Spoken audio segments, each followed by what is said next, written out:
The wind howled like a wounded beast through the Bitterroot Valley, driving needles of ice so thick you couldn't see the hand in front of your face. Nathaniel Guthrie was throwing another pine log onto the hearth when he heard it not a knock, but a desperate, failing scratch against his heavy oak door.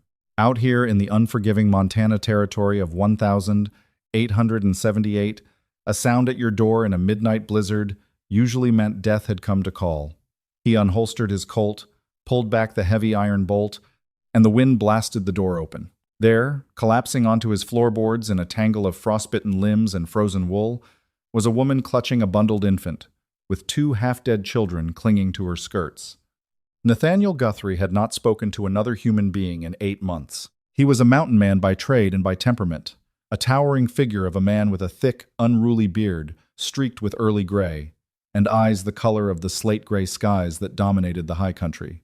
After the blood and smoke of the war back east, Nathaniel had walked away from civilization, seeking the absolute silence of the jagged Montana peaks.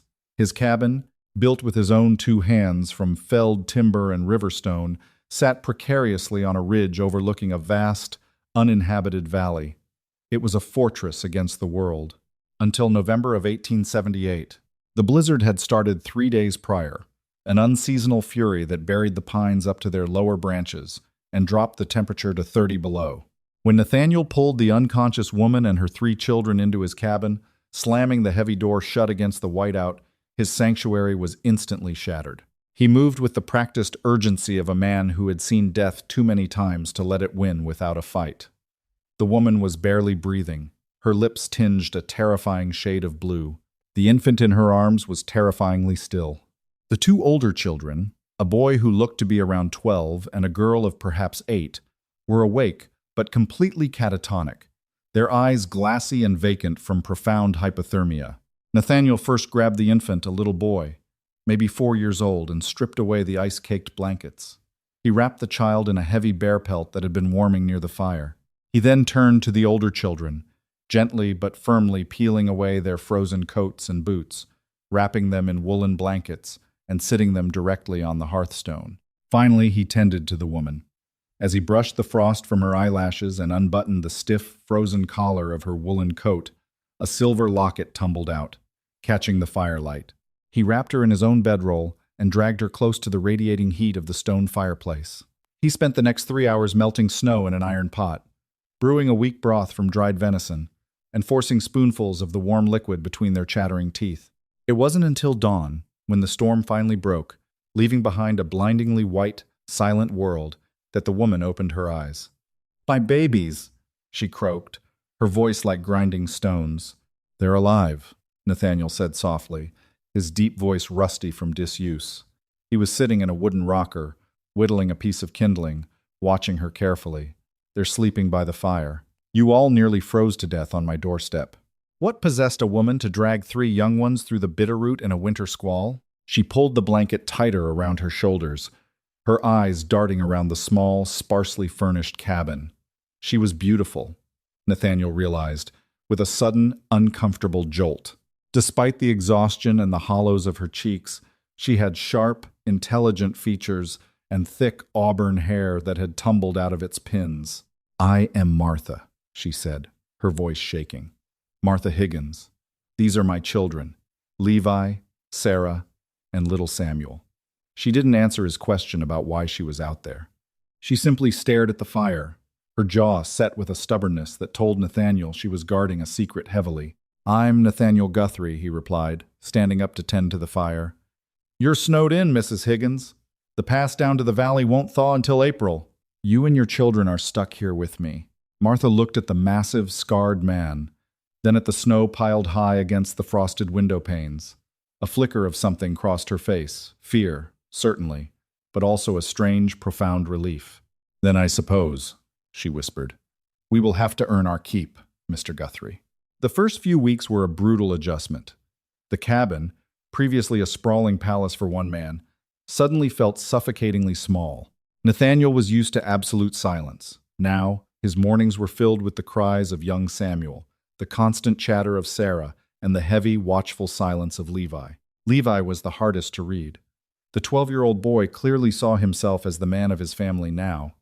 He shadowed Nathaniel with a mixture of distrust and awe, watching the mountain man clean his rifles, skin the hares he pulled from his traps, and chop cords of wood. One bitter morning, Nathaniel handed Levi an axe. The handle was almost as long as the boy was tall. "You're eating my food, boy," Nathaniel grunted. "Time you learned how to split a log without taking your own toe off." Levi's face flushed red, but he took the axe. He swung wildly, the blade glancing off the frozen pine and burying itself in the dirt. "No," Nathaniel said, stepping behind him. He placed his massive, calloused hands over Levi's small, trembling ones. "It ain't about anger. It's about rhythm. You let the weight of the iron do the work. You guide it. You don't force it." They spent 2 hours out in the biting cold. When Levi finally split a log cleanly down the middle, a rare, genuine smile broke across the boy's face. Nathaniel felt a strange, unfamiliar warmth in his chest, a feeling he had long thought dead and buried in the ashes of his past. He looked up toward the cabin window and saw Martha watching them, her hand pressed against the glass. For the first time, she didn't look like a trapped animal. She looked like a mother who had just seen her son take his first breath in a very long time. As November bled into December, and December dragged into a brutally cold January, the ice outside the cabin thickened, but the ice inside began to thaw. Survival in the deep winter required absolute cooperation. They fell into a rhythm, a delicate dance of shared labor that slowly forged a fragile trust. Martha proved herself to be relentlessly capable. She wasn't some fragile city woman. She knew how to stretch a pound of flour, how to mend Nathaniel's torn, heavy canvas coats with impossibly neat stitches, and how to preserve the meat he brought in from his hunts. She brought a terrifying level of order to his bachelor squalor. She swept the floorboards, washed the linens in boiling water drawn from the frozen creek, and filled the cabin with the smell of baked hardtack and stewed dried apples. Little Sarah, with her gap-toothed smile and boundless energy, became Nathaniel's shadow inside the cabin. She had no fear of his size or his gruff demeanor. She would sit by his boots while he cleaned his colt, asking him endless questions about the bears, the wolves, and the eagles. "Mr. Nate," she asked one evening, peering over the edge of the wooden table where he was oiling the cylinder of his revolver, "why do you live all the way up here by yourself? Don't you get lonely?" Nathaniel froze, the oiled rag stalling on the steel. He glanced at Martha, who was kneading dough by the hearth. She paused, her hand still in the flour, waiting for his answer. "Mountains are quiet, little bird," Nathaniel said gruffly, focusing on the gun. "Down in the towns, people talk too much. Out here, a man can hear himself think." "I think you were sad," Sarah declared matter-of-factly, before skipping away to play with Samuel. Nathaniel swallowed hard. He looked up and met Martha's eyes across the room. There was an intense, silent understanding between them. The air in the cabin shifted, thick with a simmering, unspoken attraction that had been building for months. He noticed the way the firelight caught the red hues in her hair. She noticed the way his massive shoulders relaxed when he held little Samuel. But Martha was still hiding something. Nathaniel was a hunter. He knew how to read tracks, and he knew how to read people. He saw the way she jolted awake at the slightest sound of wind against the roof, her eyes darting toward the door. He saw the way she clutched a heavy canvas satchel she kept hidden beneath her makeshift bedroll. The truth revealed itself in late February. Nathaniel had gone to the back corner of the cabin to fetch a heavier blanket for the children. Martha was outside, helping Levi bring in firewood. As Nathaniel pulled the heavy wool blanket from the pile, Martha's canvas satchel tumbled to the floor. The leather clasp gave way, spilling its contents onto the pine boards. It wasn't women's trinkets or family heirlooms. It was a heavy, black, leather-bound ledger, a stack of train tickets, and a crumpled piece of parchment that looked like a wanted poster. Nathaniel knelt, his brow furrowed, and picked up the paper. It wasn't a wanted poster for an outlaw.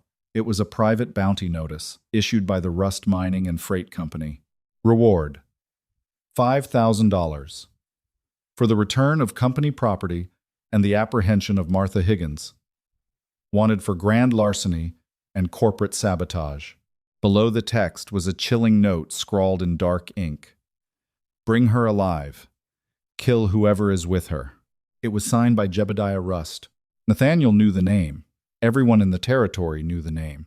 Jebediah Rust was a ruthless railroad baron and mine owner who controlled the southern passes with a private army of thugs and mercenaries. He bought sheriffs, burned out homesteaders, and hung men who refused to sell their claims. The cabin door creaked open, letting in a blast of frigid air. Martha stepped inside, her arms full of kindling. She saw Nathaniel kneeling on the floor, holding the bounty poster in one hand and the black ledger in the other. The firewood clattered to the floorboards. The color drained from her face, leaving her as pale as the snow outside. She didn't scream. She didn't run. She just closed her eyes, a single tear cutting a warm track down her freezing cheek. "I can explain," she whispered, her voice trembling. Nathaniel stood up slowly, his massive frame towering in the low-ceilinged room. He tossed the bounty poster onto the table. "You brought a $5,000 bounty into my home, Martha. You brought Jebediah Rust's men to my doorstep. You better start talking. And it better be the truth." Martha walked over to the table, her hands shaking as she touched the black ledger. "My husband, William, he was Rust's chief accountant," she began, her voice breaking. "William was a good man, Mr. Guthrie, a gentle man, but he was naive. He thought he was just keeping books for a mining outfit. But a year ago, he found the secondary books. This ledger." She tapped the black leather cover. "It details everything," she continued, her eyes flashing with a sudden, fierce anger. "The bribes to the territorial governor, the deeds stolen from murdered ranchers, the exact amounts paid to assassins. William couldn't let it go. He was going to take it to a federal judge in Helena. And Rust found out," Nathaniel guessed, his voice softening just a fraction as the pieces fell into place. "They shot him in the street," Martha said, a sob finally tearing from her throat. "They called it a robbery gone wrong. But I knew. Before he died, William had hidden the ledger in our floorboards and told me to run. I took the children, I took the book, and we ran. We changed wagons 3 times. We rode a freight train in a cattle car. We were trying to make it across the mountains to Idaho, to disappear. But the storm caught us." She looked up at Nathaniel, her eyes pleading. "I didn't mean to drag you into this. I thought we would die in the snow. When the spring thaw comes, we will leave. I promise you, Nathaniel. We will be gone before Rust's men can track us here." Nathaniel looked at the woman standing before him. He thought of Levi, swinging the axe with newfound pride. He thought of Sarah, calling him Mr. Nate. He looked at the ledger, a book that meant certain death for anyone holding it. He walked slowly toward Martha, stopping just inches from her. He reached out, his calloused thumb gently wiping the tear from her cheek. "Out here, Martha," Nathaniel said, his voice a low, rumbling gravel. "The thaw doesn't just bring the wildflowers, it brings the wolves. You ain't leaving this cabin, not in spring, not ever. If Jebediah Rust wants this book, he's going to have to come up my mountain to get it." Spring arrived in the Bitterroot Valley, not with a gentle whisper, but with a violent roar. The ice on the high creeks cracked like rifle fire, sending torrents of freezing meltwater rushing down the mountainsides. The snow retreated, revealing patches of damp, dark earth and the pale green shoots of pine grass. For most, the spring thaw was a time of salvation and renewal. For the inhabitants of Nathaniel Guthrie's cabin, it was the ticking of a deadly clock. The pass was open. The dynamic in the cabin shifted entirely. The quiet domesticity of the winter months was replaced by a tense, militaristic preparation. Nathaniel, a man who had spent the last 5 years trying to forget the art of war, now found himself forced to remember it. He spent his days fortifying the homestead. He cut down heavy timber, creating a reinforced palisade along the southern approach to the ridge, the only path a horse could manage. He taught Levi how to load the Henry repeating rifle, his instructions sharp and devoid of patience. "You don't look at the barrel, boy," Nathaniel barked one afternoon, as Levi struggled to shove a brass cartridge into the loading tube. "You keep your eyes on the tree line. Your hands need to know the gun better than they know your own face." Again, Martha watched them from the porch, her heart heavy with guilt. She saw the way Nathaniel's jaw was permanently clenched now, the way his eyes constantly scanned the horizon. She had brought a war to a man who had sought peace. One evening, after the children were asleep, she found him on the porch, a whetstone scraping rhythmically against the blade of a massive hunting knife. The moon was bright, casting long, skeletal shadows across the clearing. "I should go, Nathaniel," she said softly, stepping out into the cool night air. She wrapped a shawl tightly around her shoulders. "If I take the children and leave now, We can draw them away. They don't know you're involved. They don't know about this place. Nathaniel stopped sharpening the knife. He didn't look at her, keeping his eyes fixed on the dark tree line below.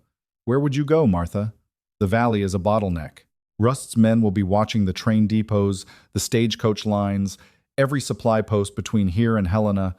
You'd be dead in 3 days, and those kids would be orphans. It's better than you dying for a family that isn't yours, she argued, stepping closer. The desperation in her voice was palpable. Nathaniel finally turned his head, his slate-gray eyes locking onto hers. He stood up, towering over her, and for a moment, Martha felt a flash of intimidation. But then he reached out, his large hands gently grasping her upper arms. I spent 4 years fighting in a war where I watched good men die for land that didn't care about them, Nathaniel said, his voice dropping to a fierce whisper. After that, I came up here and decided I was done with the world. I was dead inside, Martha, a ghost haunting my own life. He pulled her slightly closer, the warmth radiating from his body in the cool night air. Then you scratched at my door. You and Levi and Sarah and Samuel. You brought the noise back. You brought the light back. You say you aren't my family, maybe not by blood, but by God. You are mine to protect now. I will bury every man Jebediah Rust sends up that mountain before I let them touch a hair on your head. Martha's breath hitched. She looked into his eyes and saw the raw, terrifying honesty there. She leaned forward, resting her forehead against his chest. Nathaniel hesitated for a fraction of a second before wrapping his arms around her, burying his face in her auburn hair. It was a silent vow, sealed in the darkness of the Montana wilderness. The reality of that vow was tested 3 days later. It was mid-morning. Nathaniel was chopping wood near the rear of the cabin, the rhythmic thwack of the axe echoing off the granite cliffs. Suddenly, the blue jays in the lower pines went completely silent. Nathaniel stopped mid-swing. He lowered the axe, his senses suddenly hyper-alert. He listened past the rushing water of the creek. There it was, the faint, unmistakable sound of a horse's hoof striking loose shale on the lower switchback. "Levi!" Nathaniel hissed, tossing the axe aside and drawing his revolver. The boy poked his head out the cabin door. "Get your mother and the little ones. Get in the root cellar. Now. Do not come out until I open that door." Levi saw the look in Nathaniel's eyes and didn't argue. He vanished inside. Nathaniel moved with the terrifying speed and silence of a mountain lion. He slipped into the tree line, circling wide to flank the southern approach. He crouched behind a massive, fallen spruce, checking the cylinder of his Colt. A lone rider emerged from the timber. He wasn't a lost traveler or a trapper. He wore a heavy duster, a wide-brimmed black hat, and an ivory-handled revolver strapped low on his thigh. He held a Winchester rifle across the saddle horn. He was a scout, sent ahead to check the high ridges. The scout stopped his horse at the edge of the clearing, his eyes scanning the cabin, the chopped wood, the smoke drifting from the chimney. A slow, cruel smile spread across his face. He reached into his coat and pulled out a brass signal whistle, raising it to his lips to call the rest of his hunting party. He never got the chance to blow it. Nathaniel stepped out from behind the spruce, 20 yards away. "Drop the whistle," he commanded, his voice booming like thunder across the clearing. The scout flinched, startled, but his instincts were honed by years of violence. Instead of dropping the whistle, he dropped the Winchester, his hand flashing down toward the ivory-handled revolver at his hip. He was fast, but he wasn't fighting a gunfighter. He was fighting a man defending his home. Nathaniel didn't bother to aim down the sights.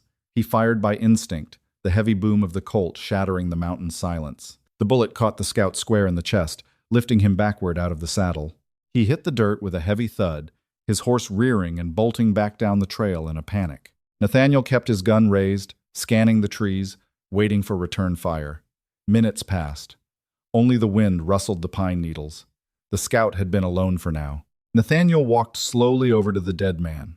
He kicked the ivory-handled revolver out of the dirt, picking it up. He searched the man's pockets, finding exactly what he expected: a thick wad of cash and a folded copy of Martha's bounty poster. He dragged the body into the thick brush, out of sight from the cabin, and covered the blood in the dirt with fresh pine needles.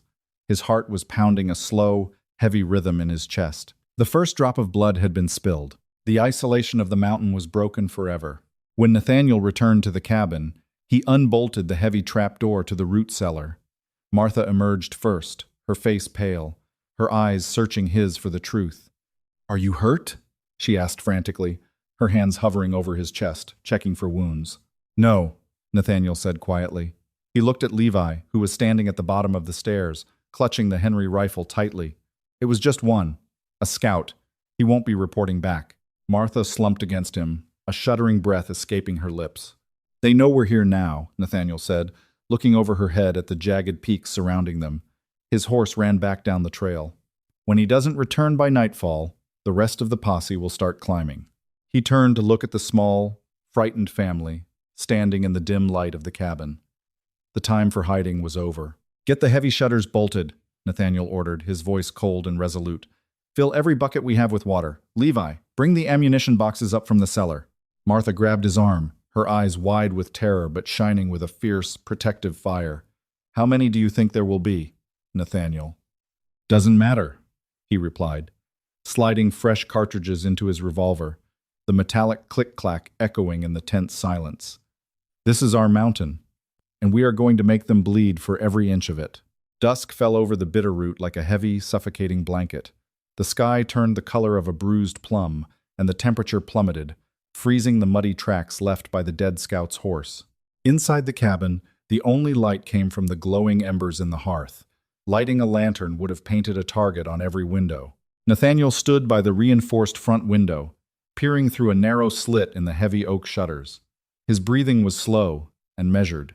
Behind him, Martha huddled in the corner with Sarah and little Samuel, her arms wrapped tightly around them. Levi sat on a wooden crate near Nathaniel's boots, the Henry rifle resting across his trembling knees, a box of brass cartridges open beside him.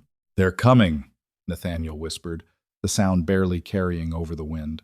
Through the trees, the faint glow of a bullseye lantern flickered, extinguished almost immediately as the men realized their mistake. But Nathaniel had seen enough. 9 men. They were dismounting at the base of the ridge, preparing to move up through the timber on foot to avoid the noise of horses on the loose shale.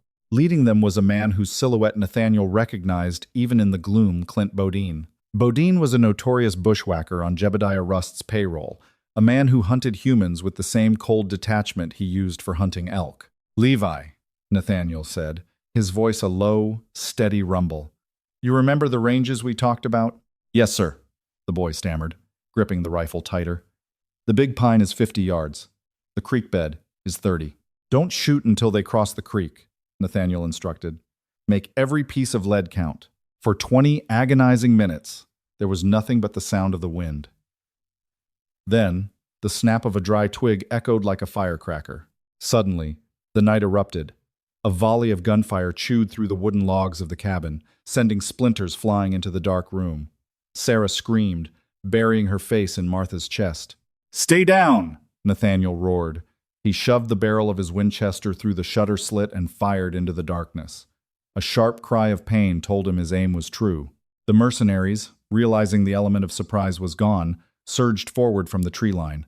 They expected a terrified widow and a lonely hermit. They did not expect the deadly, calculated defense of a seasoned combat veteran. Nathaniel fired with mechanical precision. Every time the lever of his Winchester clicked, a man in the darkness dropped. But there were too many of them, and Bodine was smart. He split his men, sending 3 to flank the cabin from the steep, rocky incline to the rear. "Levi, the back window!" Nathaniel shouted over the deafening roar of gunfire. The boy scrambled across the floorboards, sliding into position just as a heavy boot kicked at the rear shutters. The wood groaned, the iron latch straining. Levi raised the Henry, his hands shaking so violently the barrel rattled against the sill. "I can't!" Levi cried out, tears of pure terror streaming down his face as the wood began to splinter. "I can't see them." Martha didn't hesitate.